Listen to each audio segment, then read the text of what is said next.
Greetings from Asktenali, and today we will be discussing cross-cultural sensitivity.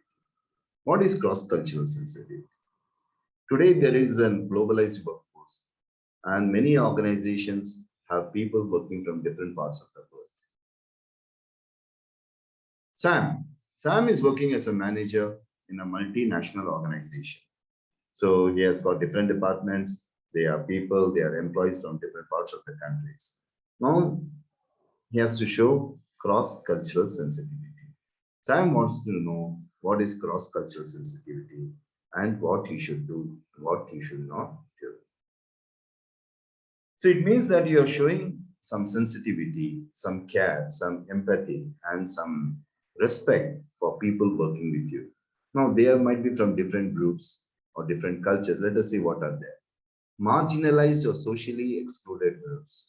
So if they are from any of this marginalized society, where they have to suffer a lot or socially not have been accepted over a period of time. And if these employees or workers are coming from this group, they have to be shown respect. Nationality. Today, it doesn't matter which country you are from as long as you are contributing at the workplace. Ethnicity. You should not discriminate on the grounds of ethnicity. Native language, whatever might be the language, if we are not speaking in a particular language with which you are comfortable, we are not supposed to sort of discriminate against them. Race. So there are different kind of races or populations are evolved through races, as they say. We should not be making specific discrimination based on race. Gender, male or female, or the third, which we have accepted. And today, LGBT is also a part of that. So we have to be very careful. We should not discriminate on the basis of gender. Sexual orientation, that's what we call today LGBT. So we have to respect their choices. We should not discriminate on them. Social classes, rich, poor, middle class, whatever it is, whatever social class, aristocrats or plebeians, whatever it is, whichever background they are coming from, we should not be hurting them.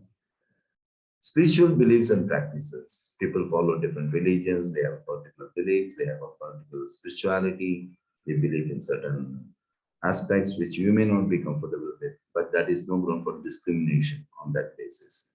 Physical and mental inability.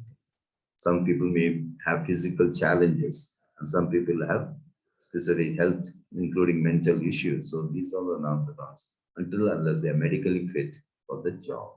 So we are not supposed to discriminate on this basis.